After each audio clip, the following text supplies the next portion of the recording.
Voilà, donc nous sommes dans la parole de Dieu et nous saluons là plus largement tous nos frères et sœurs au travers de la terre, au travers des continents et particulièrement ceux qui sont seuls et bataillent, luttent évidemment, donc sachant que nous vivons une apostasie et nous vivons donc les derniers soubresauts de l'humanité entière. Et le titre du message ce matin, c'est une guerre sans fin. Une guerre sans fin, donc c'est le titre du message. On va aller dans le dernier livre de l'Ancien Testament, dans Malachie. Dans Malachie, au premier chapitre, Malachie, premier chapitre, et nous allons lire quelques versets. On va lire 5 versets de ce merveilleux livre donc, qui achève donc une grande période, la période de l'Ancien Testament. Malachie, premier chapitre, verset 2. C'est Dieu qui parle, au verset 1er, oracle, parole de l'Éternel à Israël par Malachie, par le biais de Malachie, homme de Dieu. Je vous ai aimé, dit l'Éternel. Et vous, vous dites, en quoi nous as-tu aimés? Ésaü, répond le Seigneur.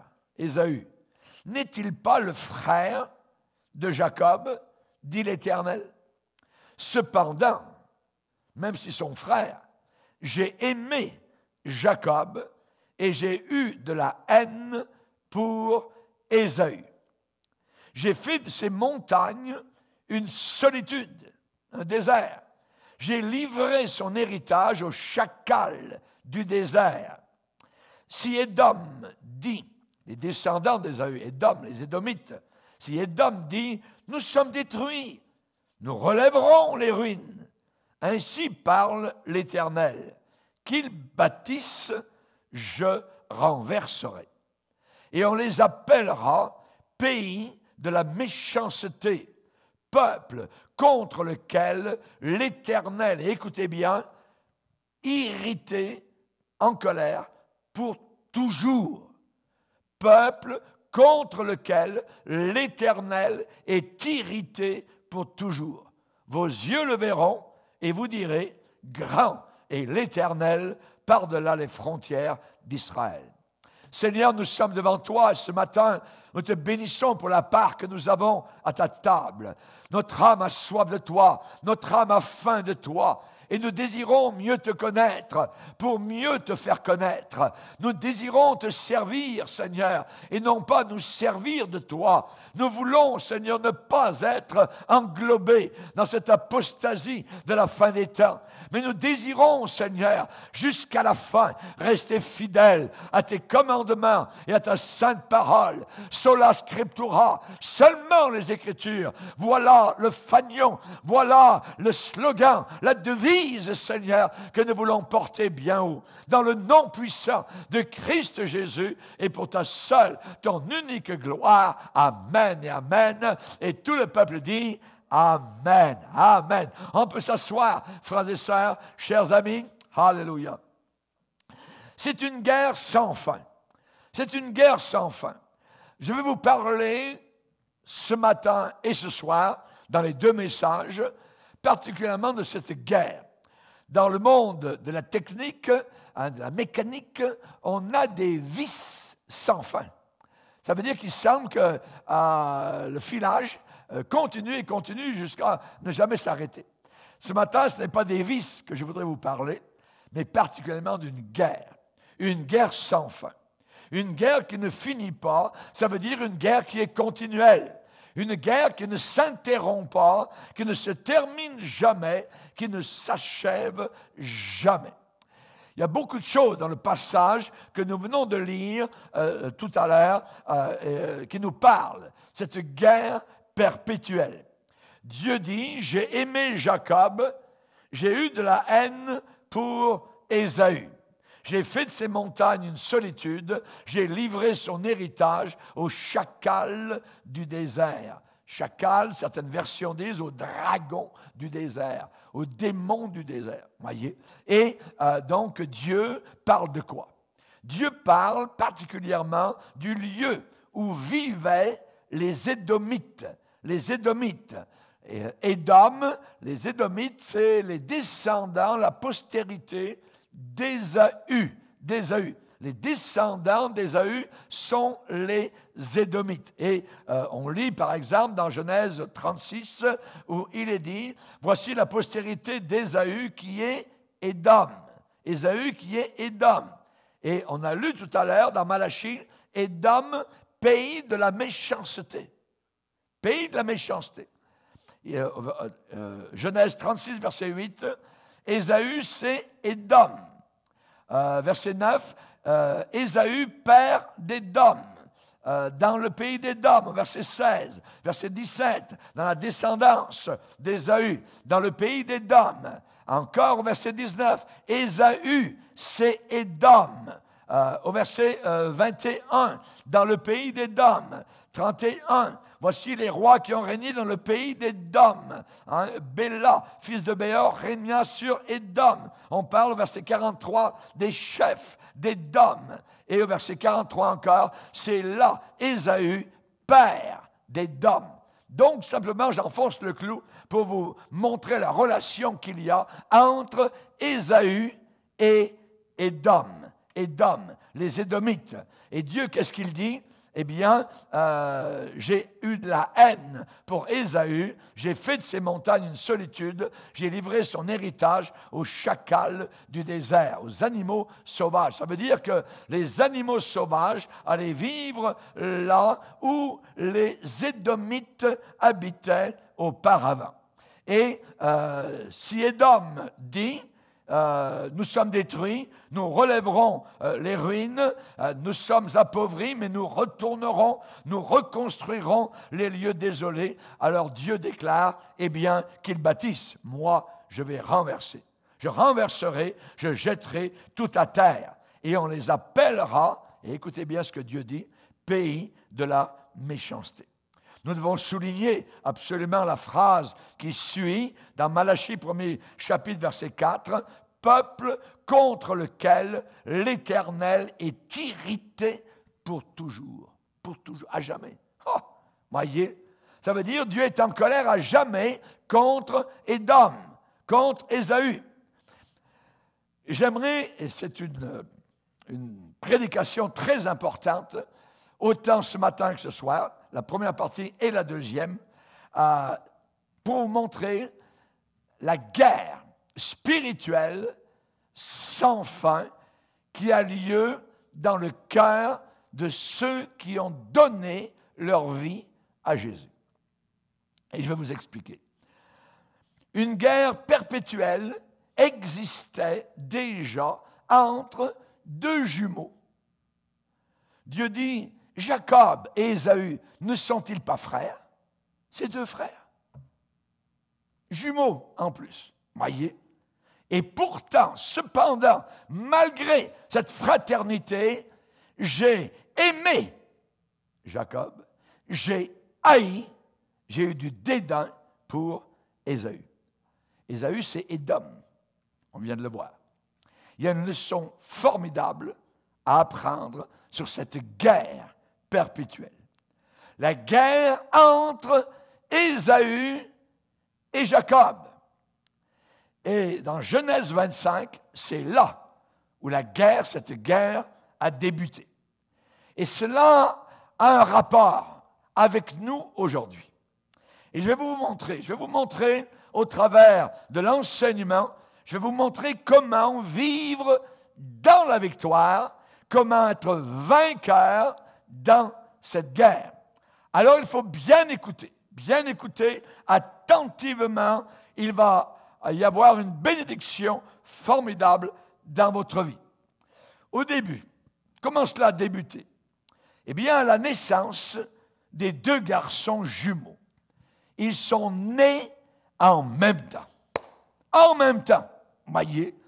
Mais, cependant, ces deux garçons, ces deux bébés, n'avaient rien d'identique, rien de semblable. On va lire le rapport. On va aller directement, donc, à l'adresse de Rebecca, la maman. On va aller dans Genèse 25 et au verset 19. Lisez avec moi. Genèse 25, verset 19, « Voici la postérité d'Isaac, fils d'Abraham. Abraham engendra Isaac. Isaac était âgé de 40 ans quand il prit pour femme Rebecca, fille de Bethuel, l'araméen, de Paddan Aram, et sœur de Laban, l'araméen. Isaac implora l'Éternel pour sa femme, car elle était stérile, et l'Éternel l'exauça. Rebecca, sa femme, devint enceinte. Les enfants, notez bien, les enfants se heurtaient dans son sein. Et elle dit, « S'il en est ainsi, pourquoi suis-je enceinte? » Elle alla consulter l'Éternel. Et l'Éternel lui dit, « 2 nations sont dans ton ventre, et 2 peuples se sépareront au sortir de tes entrailles. L'un de ces peuples sera plus fort que l'autre, et le plus grand sera assujetti, soumis au plus petit. » C'est ce que Dieu dit. Les jours où elle devait accoucher s'accomplirent. Et voici, il y avait 2 jumeaux dans son ventre.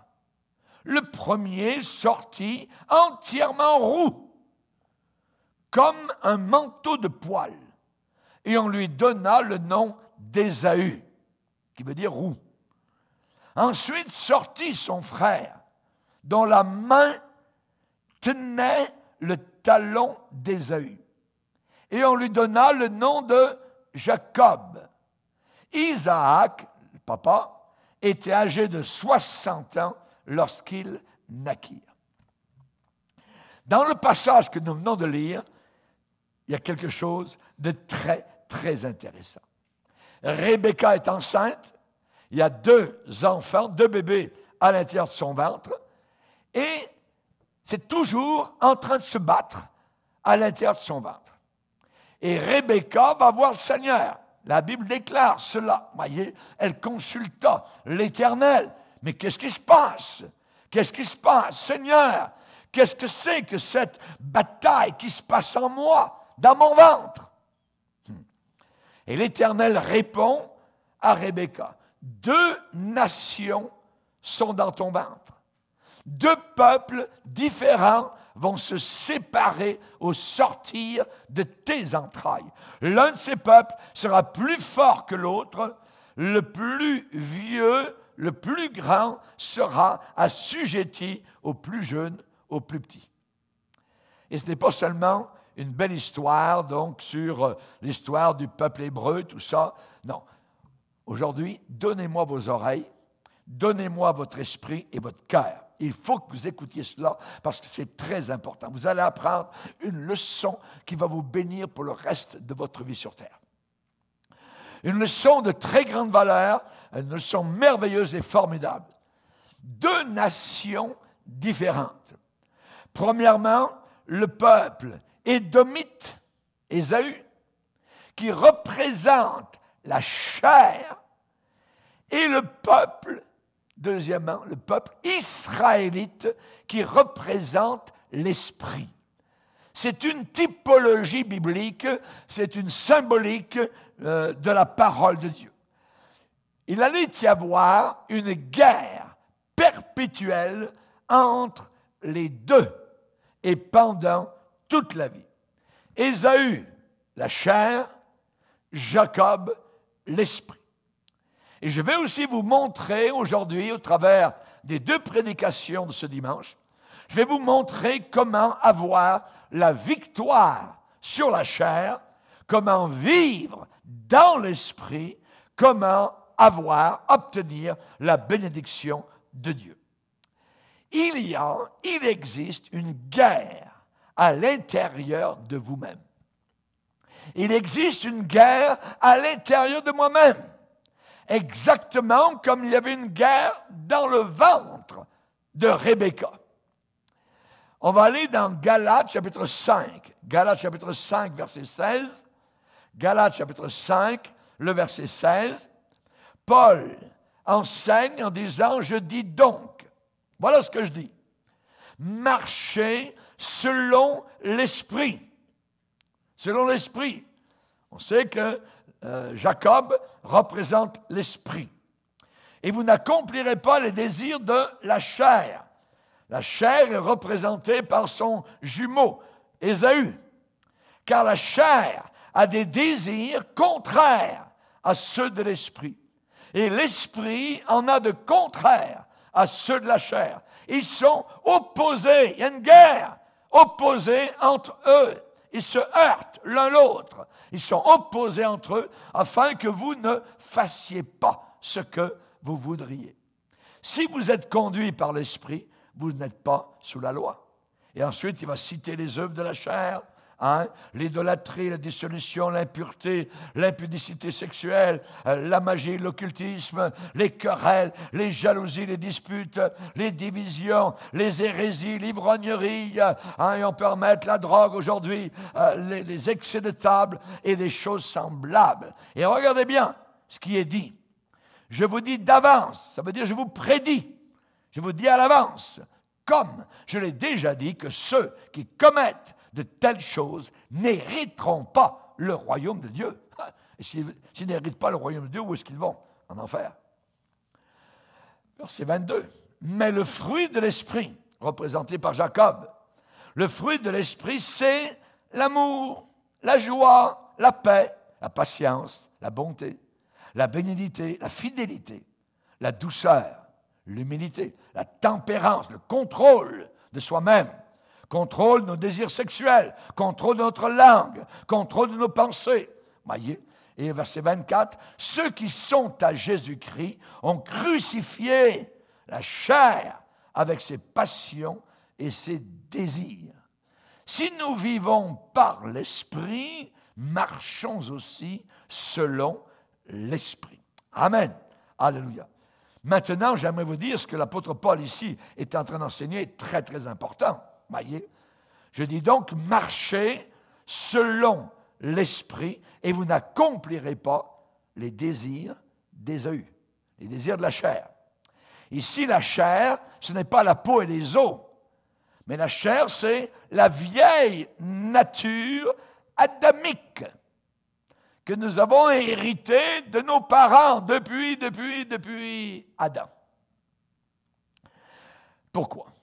Parce que la chair a des désirs, mais ces désirs sont contraires, opposés aux désirs du Saint-Esprit. Donc, on voit que les désirs de la chair luttent, combattent fortement contre l'esprit. L'esprit a des désirs contraires à ceux de la chair et ils sont opposés entre eux afin que vous ne fassiez pas ce que vous voudriez. Est-ce que vous avez déjà ressenti cette bataille, cette lutte à l'intérieur de vous? La chair, la vieille nature et l'esprit, la nouvelle nature de Dieu en vous. Est-ce que vous avez ressenti cette bataille? Voyez, bougez la tête un peu pour me dire oui ou non. Si vous n'avez jamais ressenti cette bataille, cette lutte, probablement c'est parce que vous n'êtes pas sauvés. Les gens qui sont sauvés ont deux natures à l'intérieur d'eux-mêmes, la vieille et la nouvelle. Et il y a une lutte comme Rebecca dans son ventre, où Ésaü, la chair, combattait Jacob, représentant le Saint-Esprit. Il y a cette vieille nature adamique qui nous a été obtenue, gagnée par Adam. Et il y a cette nouvelle nature que nous avons reçue du Seigneur Jésus, appelée l'Esprit. L'Esprit. La Bible dit que la chair est là pour nous empêcher de faire les choses que nous voudrions faire pour Jésus, ou au nom de Jésus. Et nous l'avons lu dans Galates chapitre 5. La question que je vous pose, aimeriez-vous avoir dans votre vie le fruit de l'Esprit au lieu des œuvres de la chair, plutôt que les œuvres de la chair? Eh bien, la réponse, normalement, c'est oui. Nous voudrions tous avoir et porter le fruit du Saint-Esprit. Et vous allez l'apprendre au travers de cet enseignement. Ésaü, rappelons-nous, représente la chair, Jacob représente l'esprit. Maintenant, Paul va dire ce qu'il a écrit aux Galates d'une autre manière. Il va le dire aux Romains, aux chrétiens de la ville de Rome. On va le lire dans Romains 8, au versets 5 et 6. Romains 8, versets 5 et 6. Il dit « Ceux, en effet, qui vivent selon la chair, selon Ésaü, selon les Édomites, s'affectionnent aux choses de la chair, tandis que ceux qui vivent selon l'esprit s'affectionnent aux choses de l'esprit. » Et l'affection de la chair, c'est quoi? C'est la mort. C'est la mort. Tandis que l'affection de l'esprit, c'est la vie et la paix. Car l'affection de la chair est inimitié contre Dieu, parce qu'elle ne se soumet pas à la loi de Dieu et qu'elle ne le peut même pas. Or, ceux qui vivent selon Ésaü, selon la chair, ne sauraient plaire à Dieu. Amen. Alléluia. Gloire à Dieu. Alors, premièrement, je vais vous parler d'Ésaü. Je vais vous parler d'Ésaü, donc l'image symbolique de la chair. Il est dit que dans le ventre de Rebecca, il y avait donc ces deux enfants. Il y avait Ésaü qui se battait continuellement, donc c'était une bataille continuelle à l'intérieur du ventre de Rebecca. Et finalement, le jour de la naissance est arrivé et il est dit, le premier sortit entièrement roux, comme un manteau de poils. Et on lui donna le nom d'Ésaü. D'Ésaü. Roux, R-O-U-X. Roux. La version anglaise dit red, rouge, rougeâtre. Et vous savez que roux, en hébreu, ça signifie Adam. Adam. Adama. Voyez?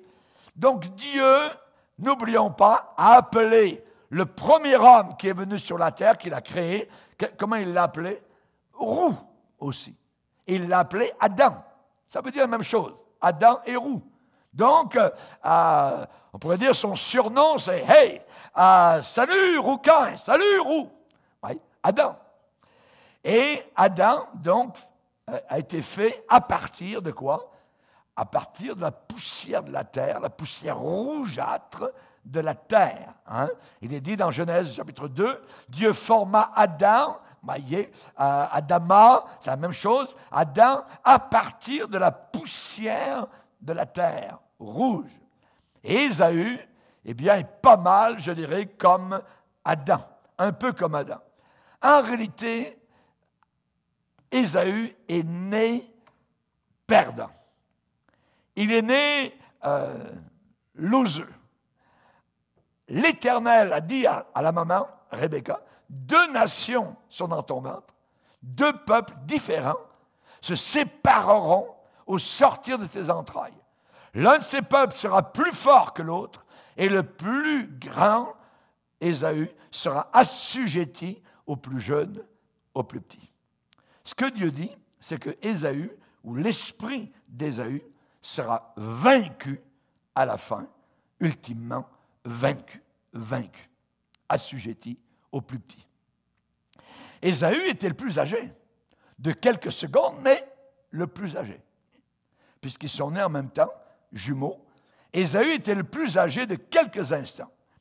Et il est dit, le premier sortit entièrement roux comme un manteau de poils. Donc le premier bébé qui naquit, c'est la chair, qui est venue avant l'esprit. Ésaü, représentant la chair, est venu avant celui qui représente l'esprit, Jacob. Et nous sommes nés, nous, premièrement, de la chair. Et ensuite, nous sommes nés une deuxième fois de l'Esprit. À tous ceux qui ont reçu Jésus dans leur cœur, il a été donné le pouvoir de devenir enfants de Dieu, lesquels sont nés, non pas de la chair, voyez, mais de l'Esprit. C'est notre deuxième naissance. Et si quelqu'un ne naît pas une deuxième fois et reste Ésaü, alors il ne peut pas être sauvé. C'est ce que la Bible enseigne. Il faut absolument naître une deuxième fois. Et cette expression « naître une deuxième fois », Jésus en a parlé de long en large avec un homme religieux à Jérusalem appelé Nicodème. Un homme perdu dans sa religion, mais qui ne connaissait pas du tout la nouvelle naissance. Et Jean l'apôtre parle très souvent cette expression « naître de nouveau ». Il est dit, si vous savez que Jésus est juste, reconnaissez que quiconque pratique la justice est né de lui. Né de lui. 1 Jean chapitre 3, verset 9, quiconque est né de Dieu ne pratique pas le péché, parce que la semence de Dieu demeure en lui. Il est né de Dieu. Voilà ce que Jean déclare. Au chapitre 4 et au verset 7, « Bien-aimés, aimons-nous les uns les autres, car l'amour est de Dieu, et quiconque aime est né de Dieu et connaît Dieu. » Naître de Dieu. Chapitre 5, verset 1er. « Quiconque croit que Jésus est le Christ, le Messie, le Sauveur du monde, il est né de Dieu. Et quiconque aime celui qui l'a engendré, aime aussi celui qui est né de lui. » Alléluia. Naître de Dieu une deuxième fois. Et finalement, dans 1 Jean chapitre 5, verset 4, il est dit, les commandements de Dieu ne sont pas pénibles, parce que tout ce qui est né de Dieu triomphe du monde. Alléluia. Gloire au Seigneur. Es-tu né de Dieu? Es-tu born again? As-tu passé par cette expérience de la nouvelle naissance? Alléluia. Nous sommes nés premièrement de la chair, et ensuite nous sommes nés, nous chrétiens, deuxièmement de l'Esprit. Alléluia. Maintenant, quand est-ce que le Saint-Esprit arrive sur la scène? Le Saint-Esprit arrive sur la scène de nos cœurs à la deuxième naissance. À la deuxième naissance. Il a dit, Jésus à Nicodème, il faut que tu naisses de nouveau. Absolument. Tu ne peux pas aller au ciel si tu n'es pas né de nouveau, une deuxième fois. Amen. Et donc, le Saint-Esprit arrive pour nous convaincre de péché. Il vient pour nous humilier. Il vient pour nous montrer que nous ne sommes rien, que nous sommes des pécheurs et que Christ, à la croix du Calvaire, a tout fait pour chacun d'entre nous. Alléluia. Et ça, c'est l'œuvre du Saint-Esprit. Merci Seigneur. La première naissance, quand nous sommes nés de notre propre mère, c'était une naissance adamique. Et la deuxième naissance est une naissance spirituelle. Donc, résumons. Premièrement, vous avez Adam, qui est représenté par Ésaü, corps animal, et vous avez le Saint-Esprit, qui est représenté par Jacob, corps spirituel. Et dans 1 Corinthiens 15, verset 46, il est dit, mais ce qui est spirituel n'est pas le premier. Il n'arrive pas en premier. Les choses de l'esprit n'arrivent pas en premier. Mais c'est ce qui est animal qui vient en premier. Ce qui arrive dans l'ordre en premier, c'est la naissance, je dirais, animale, la naissance par notre mère, voyez, de la chair. Et ensuite vient la deuxième naissance, ce qui est spirituel. Et Paul va dire, ce qui est spirituel vient ensuite. Peut-être vous n'êtes jamais arrêté à ce verset, parce que c'est un verset que nous comprenons comme je l'explique maintenant. Mais ce qui est spirituel n'est pas le premier, c'est ce qui est animal, ça veut dire qu'il vient en premier, et ce qui est spirituel vient ensuite.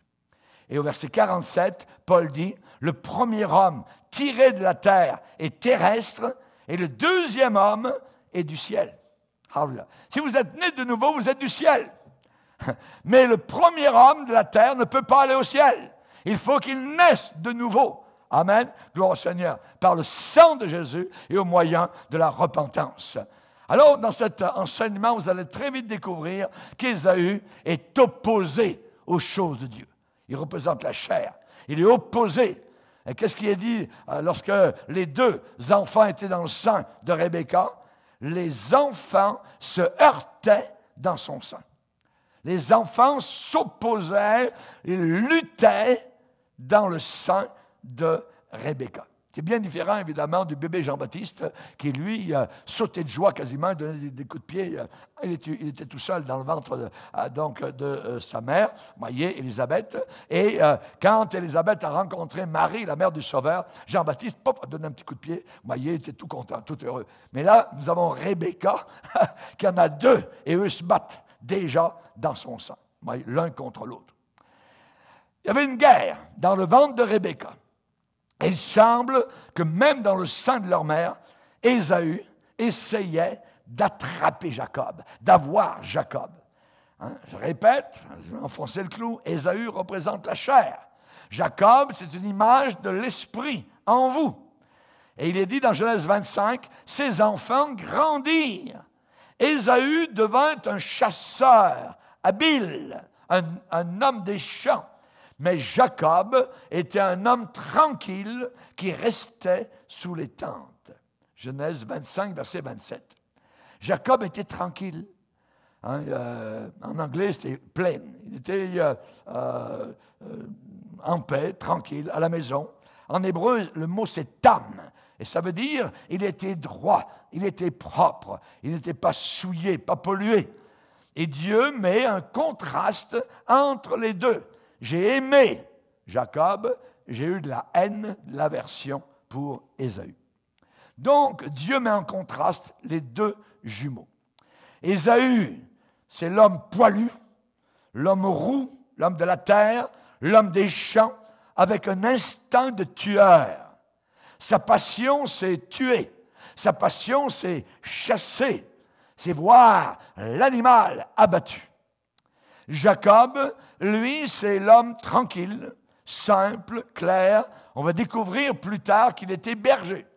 C'était un homme du troupeau, un homme du bercail, l'homme du parc à moutons, voyez, avec un instinct de protection pour garder le troupeau, pour protéger le troupeau. Sa passion à Jacob, c'était la protection.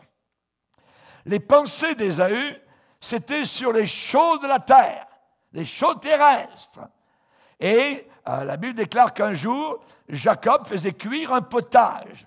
Et Ésaü revint des champs accablé de fatigue. Avez-vous déjà été à la pêche? Avez-vous déjà été à la chasse toute la journée et vous revenez à la maison avec une faim terrible qui vous tenaille dans le ventre? Voyez? C'est peut-être quelque chose qui vous est arrivé, voyez, et vous ne pouvez pas être plus affamé que cela après avoir passé toute une journée en plein air, voyez. Et c'est ce qui est arrivé donc à Ésaü. Il a chassé toute la journée, peut-être que vous aussi, vous êtes allé à la chasse, vous êtes allé à la pêche, voyez, et vous rentrez à la maison. Et Ésaü, donc, n'avait pas seulement une petite faim. Ce n'était pas juste un petit creux. Oh, tiens, j'ai un petit creux dans le... Ah non, il avait faim. Il était prêt à dévorer la table, voyez, l'assiette. Il était affamé. Avez-vous déjà été comme ça? Peut-être après une semaine de jeûne et prière, voyez, je ne sais pas. Mais on sait particulièrement qu'il n'y avait rien sous la dent, hein, et s'il voyait quelque chose à manger, tout allait y passer, c'est certain. Donc Ésaü arrive à la maison, il est de retour, il est fatigué à l'os, il est affamé. Donc on va lire ce passage, comment les choses se sont déroulées. Genèse 25 et au verset 30. Genèse 25, verset 30. Ou même 29. Comme Jacob faisait cuire un potage, Ésaü revint des champs, accablé de fatigue. Et Ésaü dit à Jacob, « Laisse-moi, je te prie, manger de ce roux, une sorte de potage, ce roux-là, car je suis fatigué. » C'est pour cela qu'on a donné à Ésaü le nom d'Édom. Édom. Jacob dit, vends-moi aujourd'hui ton droit d'aînesse. Ésaü répondit, voici, je vais mourir, je suis tellement fatigué, tellement affamé, à quoi me sert ce droit d'aînesse? Et Jacob dit, jure-le-moi d'abord. Il le lui jura. Et il vendit, donc Ésaü vendit son droit d'aînesse à Jacob. Alors, Jacob donna à Ésaü du pain et du potage, de lentilles. Il mangea et but, puis se leva et s'en alla. Et c'est ainsi, c'est comme cela, cette façon-là, qu'Ésaü méprisa le droit d'aînesse, eut du mépris pour son droit d'aînesse. Qu'est-ce qui s'est passé? Eh bien, Ésaü est fatigué à l'os, il est fourbu, il est épuisé, il est affamé, il a chassé toute la journée, et en rentrant, il sent une bouffée de ce mets, ce potage. Oh, que ça sent bon! Comme quand vous êtes en train de marcher dans les rues à l'heure du souper et vous sentez des odeurs de steak ou quoi que ce soit, ou les petits oignons qui sont en train de frire, tout ça. Il arrive donc à la maison le soir, sous les tentes, et Ésaü sent, oh que ça sent bon, un mets qui arrive à ses narines. C'est Jacob qui est en train de cuisiner. Il cuisine un potage. Et son estomac, évidemment, à Ésaü, gronde. Ses papilles gustatives sont toutes mouillées. Sa bouche s'humidifie. « Hey, Jack! » C'est Ésaü qui dit à son frère Jacob. « Oui, Rougeau, qu'est-ce que tu veux? » répond Jacob. « Hey, Jack, vends-moi, s'il te plaît, donne-moi, s'il te plaît, un peu de semet. J'ai tellement faim, je suis tellement affamé, donne-moi-en, serre-moi-en, et j'en veux tout de suite. » Hey, tu sais, Rougeau, j'ai travaillé, moi, toute la journée pour ce potage. Ce potage, il est pour moi. C'est pour moi. Hey, Jack, regarde. Répond Ésaü. Moi, je suis sur le point de mourir. Je suis tellement épuisé. Donne-moi, s'il te plaît, un peu de ce potage. Répond Jacob. Attends. Je vais te dire ce que je vais faire. Tu sais très bien que le droit d'aînesse, le droit de naissance appartient aux plus âgés des frères. Mais tu sais, on est nés presque en même temps, hein, on est jumeaux. Mais c'est toi qui es né en premier. Écoute bien, Rougeau, si tu me jures seulement que le droit d'aînesse peut venir vers moi, m'appartenir, alors oui, je vais te donner de ce potage. Vends-moi, Ésaü, vends-moi aujourd'hui ton droit d'aînesse. Il y avait quelques paroles légères, tout ça rapide, avec des mots dits à la hâte, hein, des phrases très courtes et précipitées. Ésaü répond, « Ce droit d'aînesse, qu'est-ce que ça peut me faire, ce droit d'aînesse? Si je suis en train de mourir de faim, maintenant, sur place, ouais, écoute bien, Jack, tu peux avoir ce droit d'aînesse, il n'y a aucun problème, je m'en fiche complètement. » La Bible dit que Ésaü déclara, « Je vais mourir, à quoi me sert ce droit d'aînesse? » En quelques mots rapides, Ésaü dévoile, montre l'obscurité, les ténèbres de son cœur. Qu'est-ce qu'on a là? On a Ésaü, un homme lié, asservi à ses appétits charnels.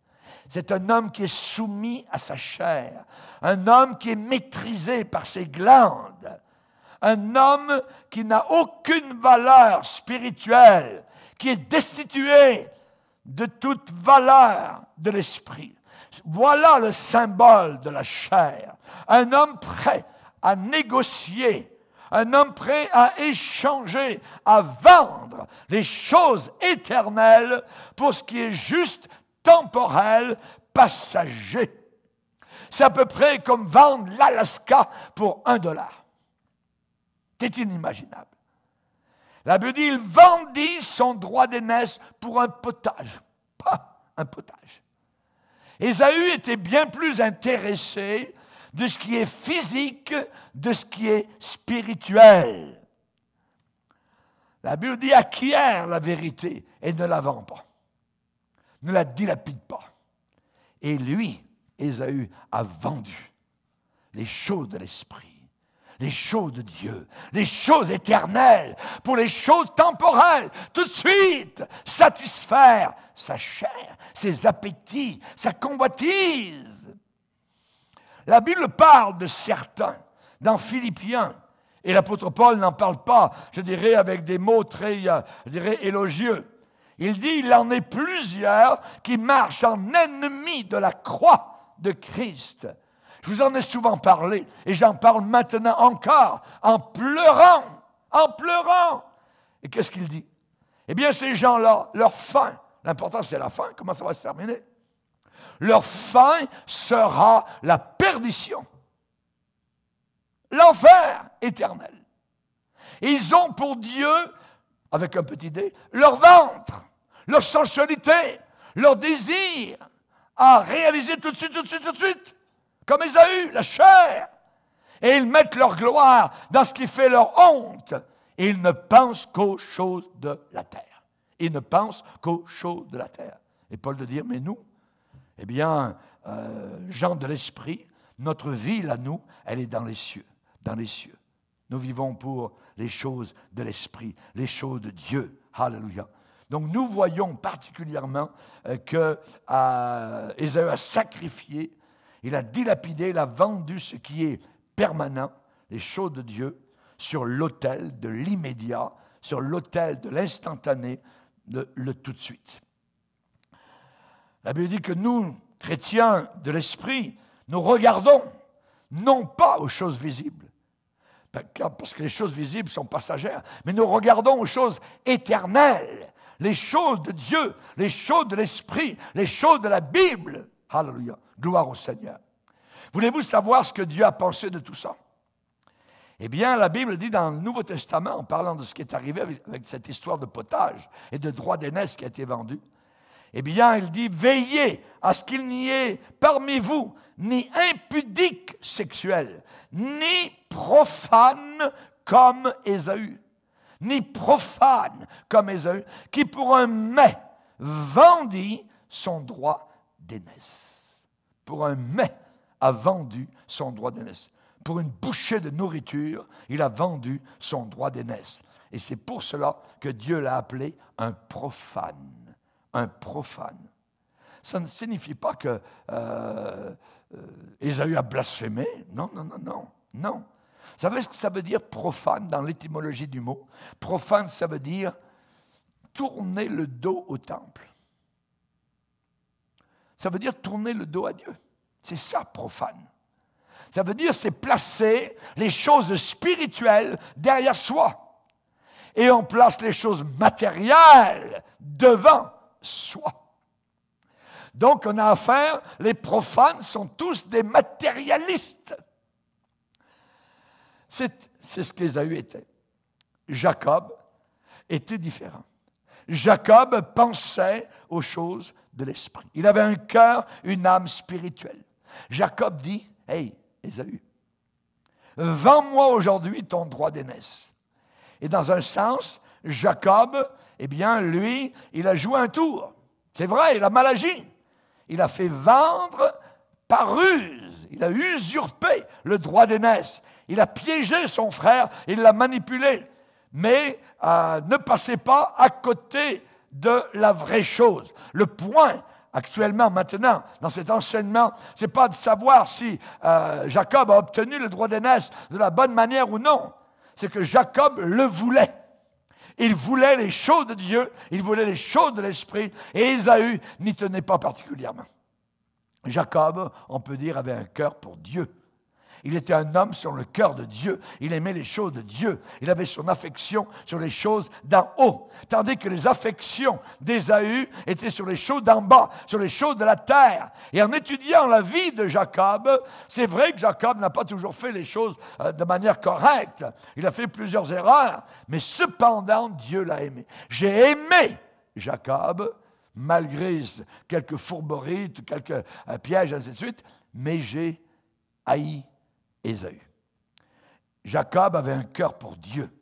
Et si vous regardez attentivement, eh bien, en étudiant la vie de Jacob, eh bien, Dieu ne l'aimait pas pour ce qu'il était à ce moment-là, mais pour ce qu'il allait devenir, un prince de Dieu. Et donc, j'aimerais vous dire que Dieu prend quelqu'un à l'état brut et il l'aime. Et la personne peut faire des choses parfois qui ne sont pas tout à fait correctes, mais Dieu voit particulièrement la fin, le produit fini. Il prend quelqu'un à l'état brut, comme l'apôtre Pierre, qui a fait toutes sortes aussi de trahisons, et ainsi de suite, mais Dieu voyait que cet homme avait un cœur pour Dieu, un cœur pour Dieu.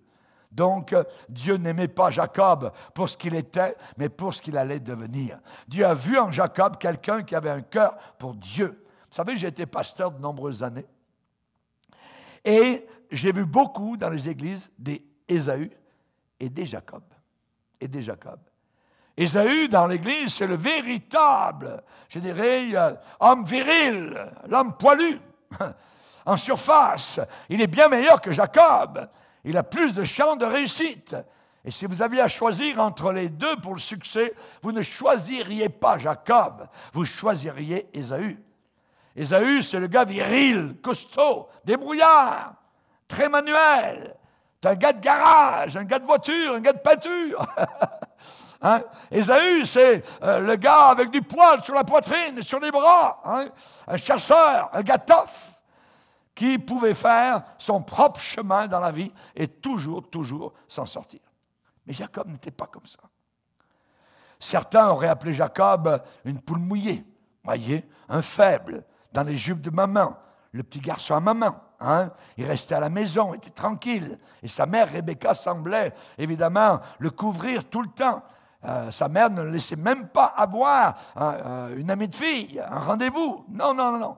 Il était comme lié aux cordes du tablier de maman. Et si vous aviez à placer ces deux gars sur une échelle, eh bien, Ésaü aurait été en haut et Jacob en bas. Qui est le meilleur? Si quelqu'un n'a pas de discernement, c'est toujours Ésaü le meilleur. C'est la raison pour laquelle il y a tellement de problèmes dans les églises, parce qu'on choisit toujours, évidemment, généralement, ceux qui sont capables, qui ont des capacités, ainsi de suite, mais qui ne sont pas spirituels, qui n'aiment pas la réunion de prière, qui n'aiment pas la Bible, qui ne sont pas là, leur réunion, et voilà que les problèmes surgissent, tout ça, parce que ce sont des Ésaü, des gens de la chair, et ce ne sont pas des gens de l'esprit. Dieu a dit, j'ai aimé Jacob, j'ai haï Ésaü. Que voyait Dieu quand il regardait Jacob? Il ne voyait pas les actions de Jacob, il voyait les désirs de Jacob.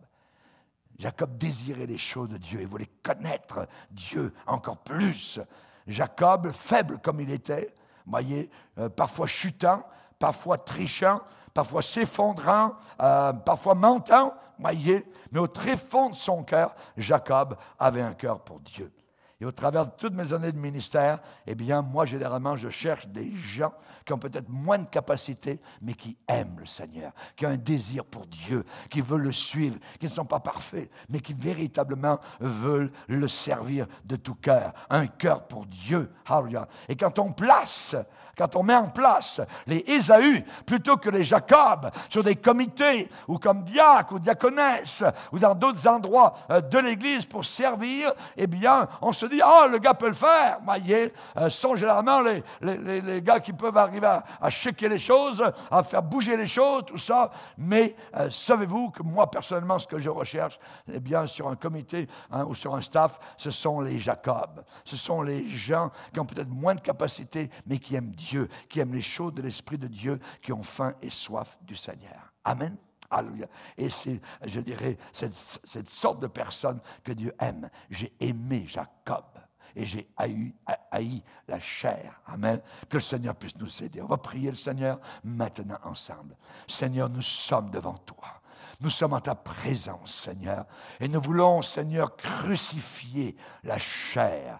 Nous voulons ne pas être comme Ésaü, mais nous désirons, Seigneur, avoir notre nom à la place de Jacob. J'ai aimé Jean, Pierre, Jacques, Michel, Florence. J'ai aimé les gens qui désirent les choses de l'esprit, les gens qui veulent s'approcher de Dieu, les gens qui reconnaissent leurs manquements et leurs péchés, mais qui veulent grandir dans les voies de Dieu. Ah, merci Seigneur. Aide-nous à comprendre, à réaliser, Seigneur, ce que tu aimes et ce que tu dédaignes. Au nom puissant de Jésus, amen et amen. Et tout le peuple dit amen. Amen.